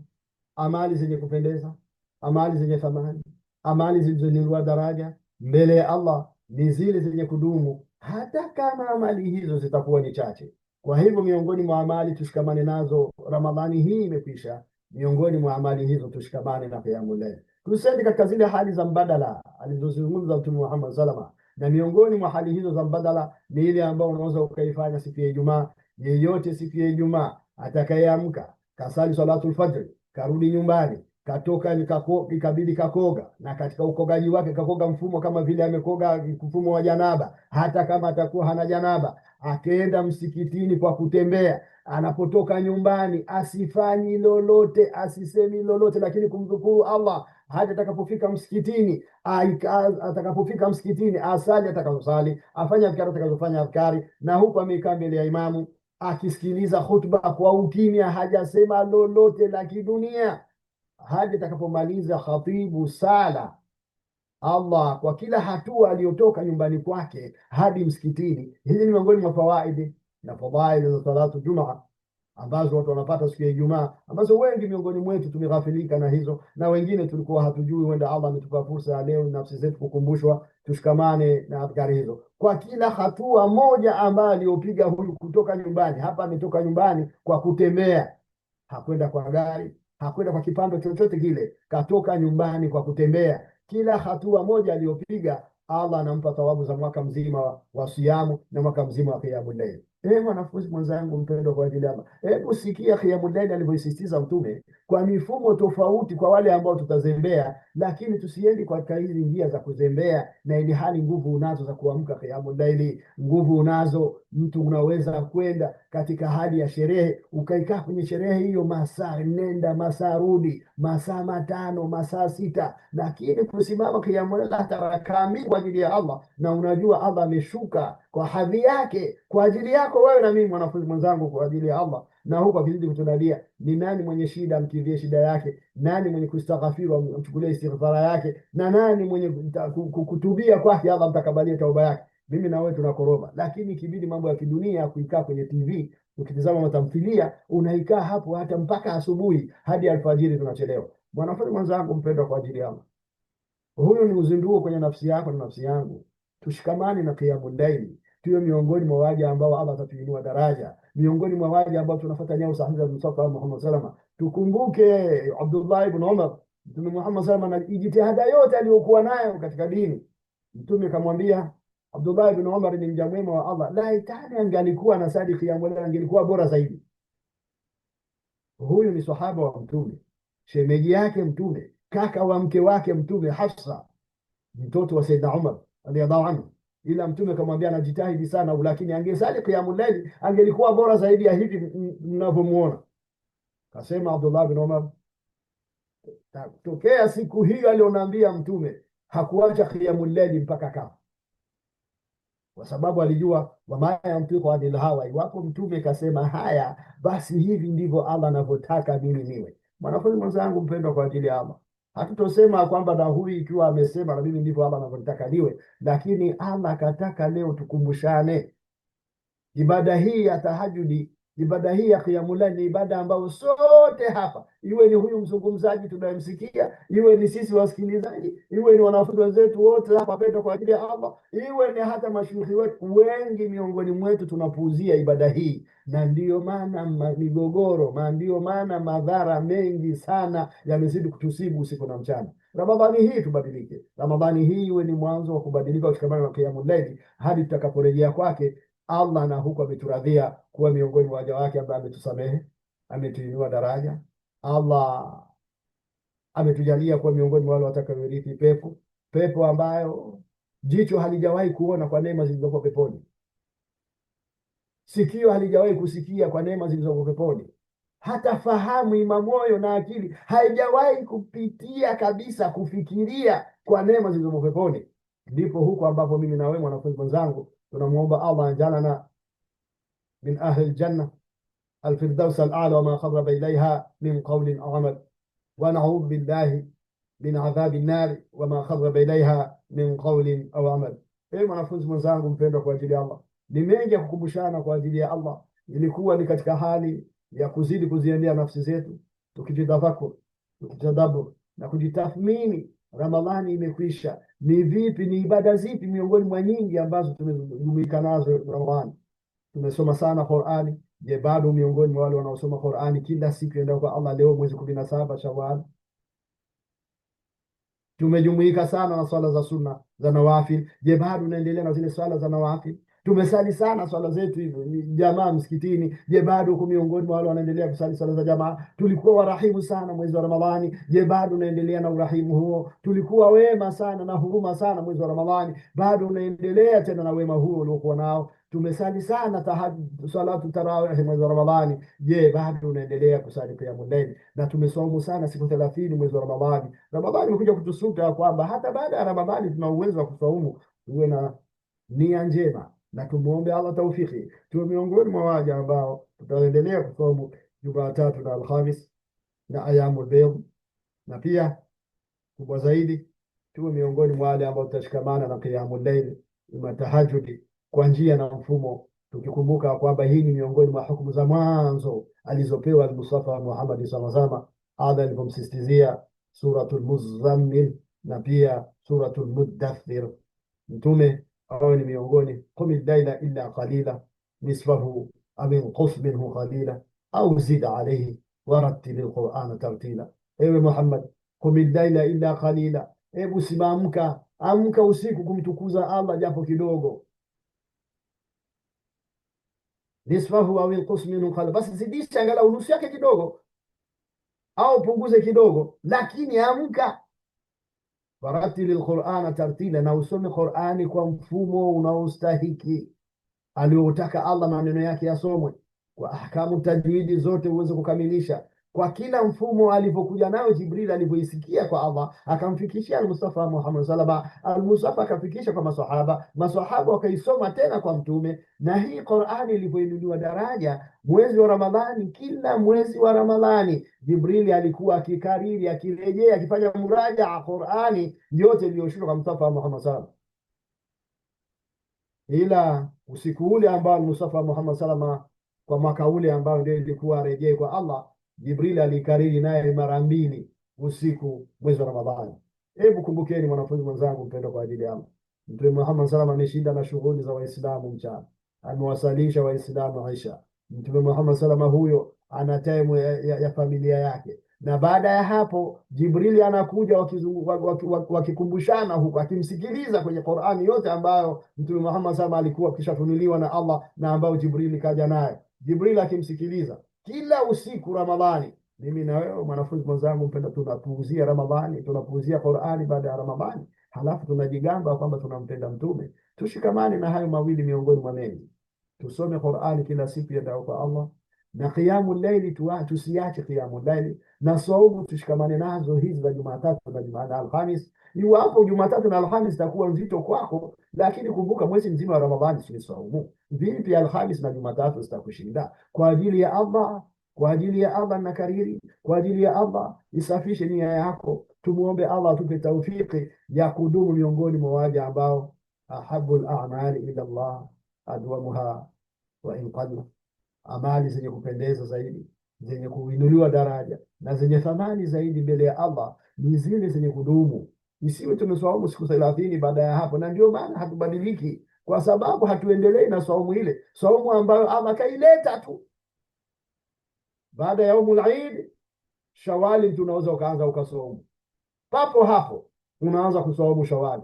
Nini? Mwili bado unazoea, bado ngana lile joto la siamu. Allah katuendeleza na siamu mwezi wa Shawali, kutuonyesha kwamba si Ramadhani tu, endeleeni kusiamu, endeleeni na salamu hadi Ramadhani itakapokuja, mtakuwa mmekwisha zoea. Na ndiyo maana maswahaba walikuwa wakimwomba Allah awatakabalie ibada zao miezi misita baada ya Ramadhani. Rabbana taqabbal minna innaka anta samiu alim waghfir lana an kulli taqsir. Ewe Allah, tutakabalia amali zetu zote zilizofanya mwezi wa Ramadhani, iwe ni qiyamul layl, iwe ni tahajjud, iwe ni siyamu ambayo tumefanya, iwe ni qiraatu wa tilawatu alquran wa tadabbur wa tafakkuri. Allah, iwe ni ihsani tuliyoifanya, kila amali njema na bora ya Allah, iwe ni adhkari zote tulizofanya, Allah tutakabalie. Na walimuomba Allah miezi misita hii kwa sababu walijua ni ibada zipi walizokuwa wakifanya. Ila mimi na wewe hapa, hata tukiulizwa ni ibada zipi tunazokumbuka tulifanya mwezi wa Ramadhani, tutaanza kujitafuta na kutojua hata tuanze tujibu vipi. Ila hatujachelewa, mwanafunzi mwenzangu mpendwa, kwa ajili yao turejee kwa Allah, yeye mwenye nguvu na mwenye uwezo. Ametupa taufiki ya kudiriki mwezi wa Ramadhani.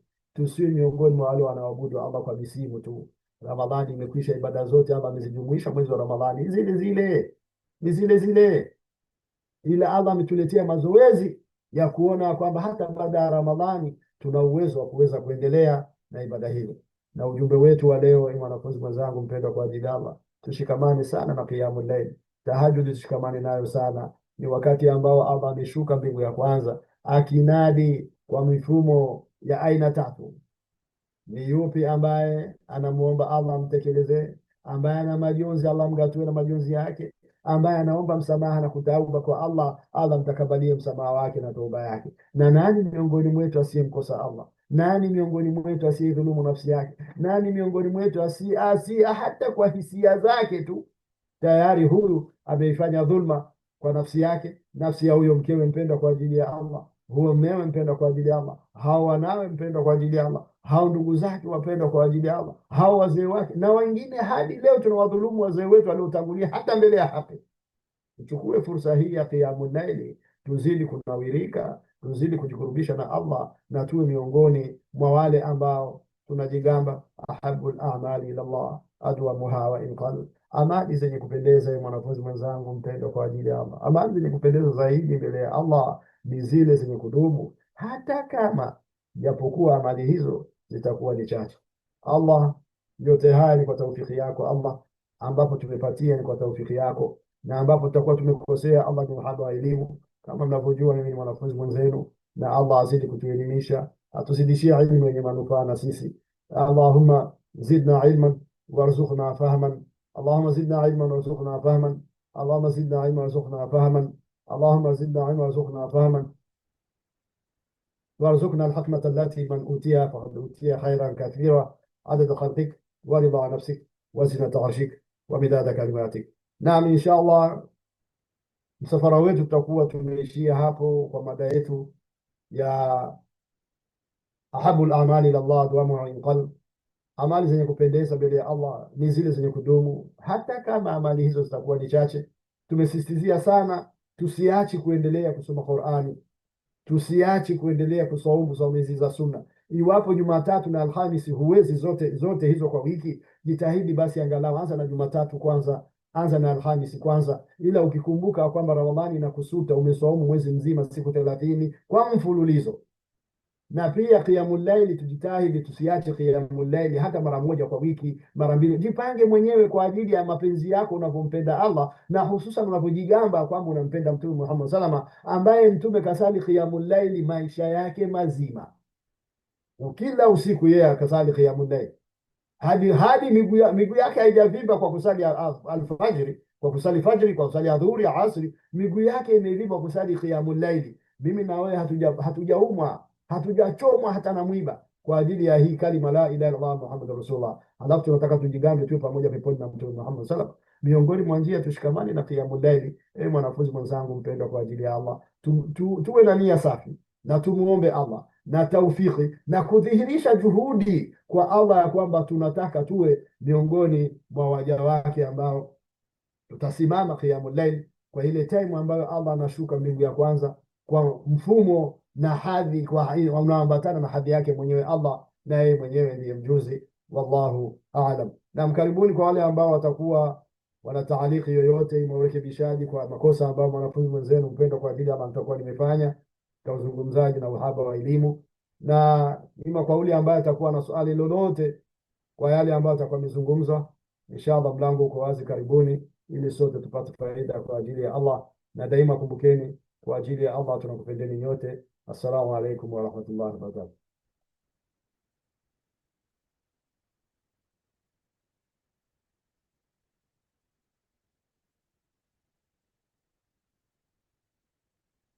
Na inshallah unaweza ukafungua maiki yako kwa swala lako, ima ukaandika kwenye chat, ima ukapandisha mkono, inshallah tuone. Kwa yote yule ambaye anaweza kusisitizia kwenye mada yetu, amali zenye kupendeza zaidi mbele ya Allah ni zile zenye kudumu, japokuwa zitakuwa ni chache.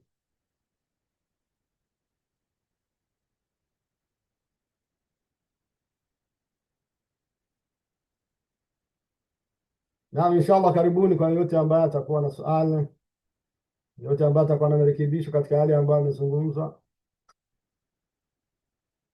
ima hata yote ambaye atakuwa na nyongeza kwa pale ambapo huenda tumeghafilika, kwa uhaba wa elimu, na Allah kujazeni kheri yote. Karibuni.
Naam, kuna hapa Hajat Khadija akauliza kwenye chati hapo, assalamu alaikum, ipi bora zaidi kati ya Fridays, yani ayamu bidhi, na masiku meupe, na Jumatatu na Alhamis?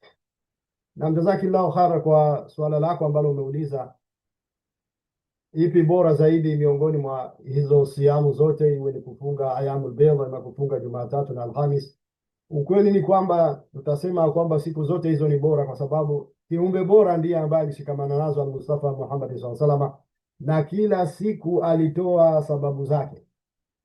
Kasema walipoulizwa limadha yasumu yaumu ithnain, kwa nini anasaumu siku ya Jumatatu, al-Mustafa Muhammad sallallahu alaihi wasallam akasema kwamba ndio siku ambayo kazaliwa, ndio siku ambayo katumwa kama mtume, na pia ni miongoni mwa siku ambazo amali za waja zinapandishwa mbele ya Allah. Wa yuhibbu an yurfa amaluhu wa huwa saim, na alipenda sana mtume Muhammad sallallahu alaihi wasallam zake zipandishwe mbele ya Allah na huko ameswaumu. Jawabu ambalo linaanguka mpaka kwenye Alhamis ni kwamba Alhamis na yenyewe ni siku ya wiki ambayo amali zetu zinapandishwa, amali zetu za wiki zinapandishwa mbele ya Allah. Wa huwa, na Mustafa Muhammad akasema, wa yuhibbu an yurfa amaluhu wa huwa saim, na alikuwa akipendelea amali zake zipandishwe mbele ya Allah na huku amesaumu. Kwa hivyo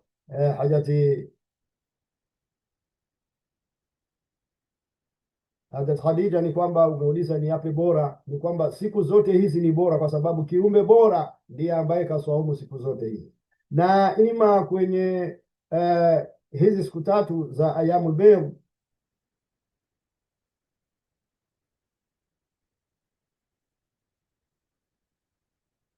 na ima hizi siku tatu kwa za ayamul bayd, al-Mustafa Muhammad sallallahu alaihi wasallam aliposisitizia ni kwamba alimshauri sahaba wake Abu Dharr, akimwambia kwamba aswaumu siku tatu kwa mwezi, Na hizi siku yani, inapozungumziwa mwezi hapa ifahamike ya kwamba ni kwenye kalenda ya Kiislamu, sio kwenye Januari mpaka Februari. Inapozungumza hizi ayamu beru, ni lazima mtu ashikamane, na inatupelekea ni miongoni mwa sunna nyingine ambayo tumeipuuzia sana, kujua miezi yetu, yaani mtu kuanza kujua toka tangu Muharram, Safar hadi Dhulhijja. Inshallah kila mwezi mtu akisoma hizo siku tatu, na al-Mustafa Muhammad sallallahu alaihi wasallam kama amesisitizia ni mwezi 13, mwezi 14 na mwezi 15.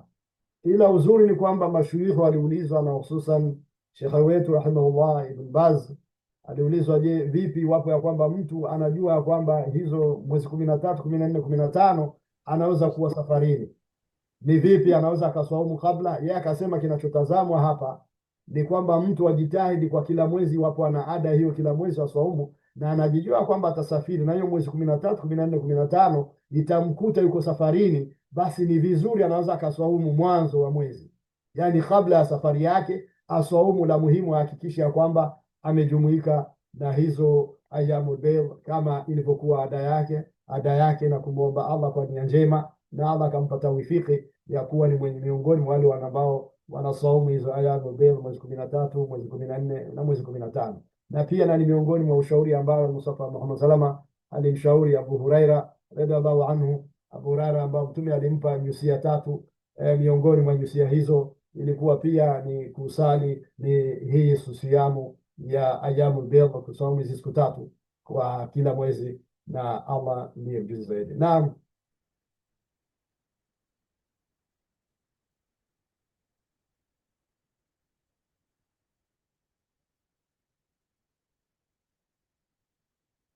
Naam.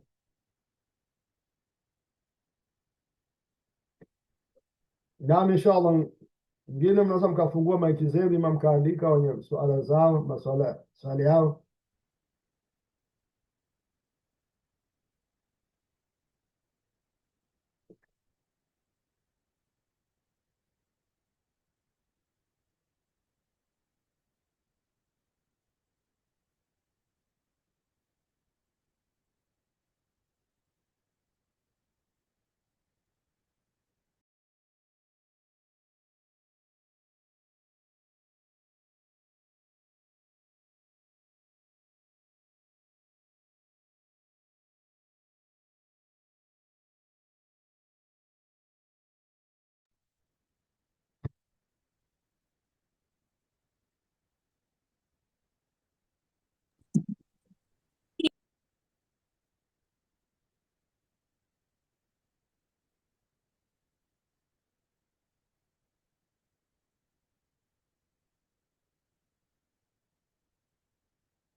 Naam, inshallah tunachukua dakika mbili, iwapo hakuna swali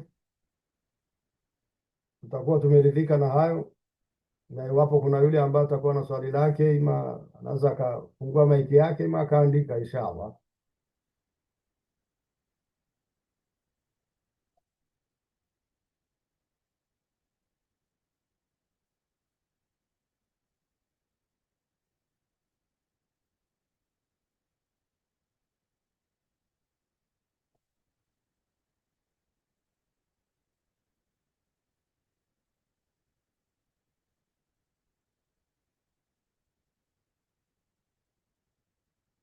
Naam, inshallah tunachukua kwamba tutakuwa tumeridhika na hicho kiwango ambacho Allah ametujalia kwa siku ya leo, sababu imeonekana kwamba hakuna maswali tena.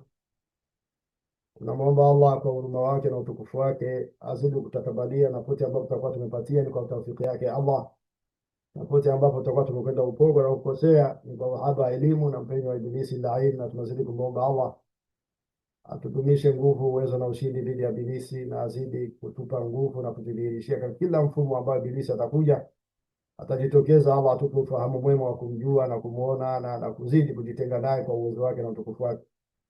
Na tunamwomba Allah kwa huruma wake na utukufu wake tudhibitishe kwenye dini yake na taa yake, tuwe miongoni mwa wale ambao amali zetu zitakuwa ni zile zenye kupendeza mbele ya Allah, ziwe ni amali zenye kudumu, hata kama zitakuwa ni chache, na tunamwomba Allah tujalie tuwe miongoni mwa wale ambao ahlul Qur'an wa khasatu, watu wake, watu ambao wameshikamana na Qur'ani na ambao ni wateule wake. Allah ni mwenye nguvu na mwenye uwezo, na tujalie kwa miongoni mwa wale waja wake ambao tutashikamana na qiyamul layl kwa ajili yake Allah, ili atujumuishe sote firdaus al-a'la bighairi adhabi wala hisabi, tukiwa pamoja na kipindi chake na kipindi chetu al-Mustafa Muhammad salama, ahli zake na sahaba zake, wazee wetu walio hai na waliotangulia mbele ya haki, ndugu zetu imani na damu walio hai na waliotangulia mbele ya haki, kizazi Allah alichoturuzuku, anachoturuzuku na atakachoturuzuku, na wote miongoni mwa wazee wetu waliotangulia mbele ya haki, kwa huruma wake Allah arhamar rahimin.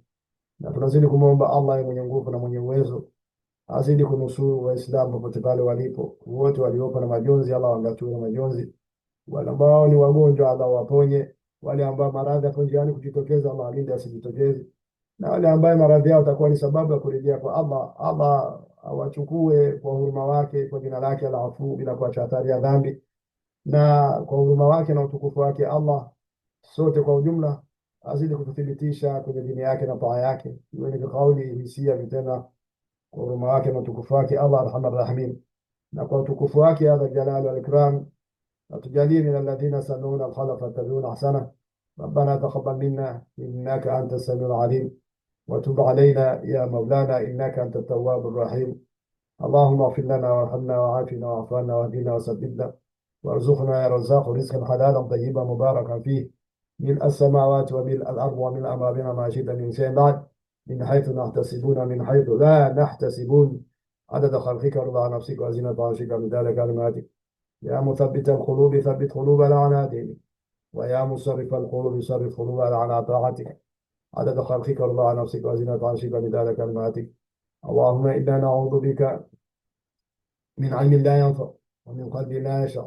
اللهم إنا نعوذ بك من جار السوء ومن زوج تسيبنا خلف المشي ومن ولد يكون علينا ربا ومن من يكون علينا عذابا ومن خليل ماكر عنه ترانا وخلفه يرعان إذ رأى حسنة دفنها وإذا رأى سيئة أذاعها.